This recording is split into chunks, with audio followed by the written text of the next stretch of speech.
আমি বাইটিয়া জীবনে বহুত আতাইছি টিয়ার প্রতি আমার মায়া নাই ভাই। মেহমান আইব মেহমানের মেহমান দিয়ে করুম আমি।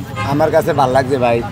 আমার যদি হইতো 1 লাখ টিয়া দিত আমি আরো খুশি হতাম। না আমি আসলে আপনার আমি সাথে বাইটিয়া জীবনে বহুত আতাইছি টিয়ার প্রতি আমার মায়া নাই ভাই। আমি আপনার সাথে বিশ্বাস করেন দেখা করার জন্য ভাই আপনি কি খাবার খেয়েছেন? না আমি আসছি এখন।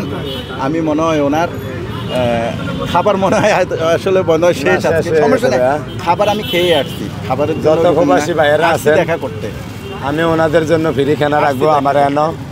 আমিও আল্লাহর রহমতে টিয়া কামাই করি। প্রবাসীদেরকে আপনার ফ্রি খাওয়া না আমি মেহমান তো আইলে মেহমান এটি আমি ভাল লাগে না।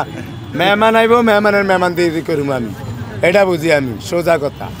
আমগো তো নিয়ম যেটা, একজনে যদি মেহমান যায় যাইতে গেলে লুটি বিস্কিট করে লইয়া যায়, বাসায় গিয়া খায় মুরগি দিয়া ভাত, মানে বিস্কুট দিয়া মুরগি খায়, বুঝলেন? আমগো দেশের নিয়ম কারণ আছে, এলিকে আপনার কই। যাক ওনার সাথে আমার দেখা হয়েছে, সবচেয়ে বড় কথা আমি ওনার সাথে দেখা করতে আসছি। ছোট্ট করে প্রবাসীদেরকে একটা এসএমএস দিবেন, উনি যে ওনার যে ভুলটা হয়েছে উনিও কথা বলবেন। দেখেন মিজান ভাই অত শিক্ষিত না আমি যতটুকু মনে করি। না ভাই, ওনার কথার মধ্যে ভুল ত্রুটি থাকতে পারে। তা আপনারা ওনার কথা, প্রবাসী যে ভাইগুলো আছেন, যারা আছেন প্রবাসে থাকেন, বিশ্বের যে প্রান্তে থাকেন, ওনার কথার মধ্যে ভুল ত্রুটি না ধরে যেভাবে প্রথমে ভালোবাসতেন, প্রথম থেকে যেভাবে ভালোবাসতেন ওইভাবে ভালোবেসে যান। আমি মনে করি যে ভুল ত্রুটি ভাই ভালো মানুষের হয়ে যায়, তো ওনার কথার মধ্যে ভুল ত্রুটি থাকতে পারে। তো এটা নিয়ে আসলে কেউ ওনার প্রতি রাগ বিভ্রান্তির মধ্যে থাকার দরকার নেই। সবাই ওনারে ভালোবাসেন যেভাবে প্রথম থেকে এখনও ওইভাবে ভালোবাসেন।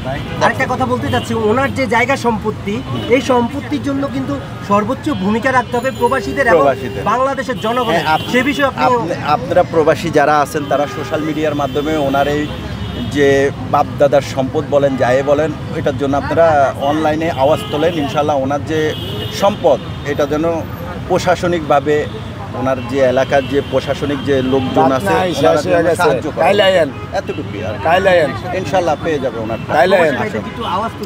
হ্যাঁ অবশ্যই প্রবাসী বাইরে আওয়াজ তুলবে, ওইটাই আমি বলতেছি যে সোশ্যাল মিডিয়ার মাধ্যমে প্রবাসী ভাই যারা আছেন, মিজান ভাইয়ের যে সম্পদ মানে ওনার এখনও পায়নি, যেগুলো নিয়ে উনি একটু চিন্তিত আছে, আপনারা সবাই সহযোগিতা করেন সোশ্যাল মিডিয়ার মাধ্যমে, গণমাধ্যমের মাধ্যমে, ইনশাল্লাহ অনলাইনের মাধ্যমে সবাই চেষ্টা করেন যে ওনার সম্পদগুলো ওনারা পায়। আমরা সবাই যদি চেষ্টা করি তাহলে অবশ্যই পাবে। That's it, finish.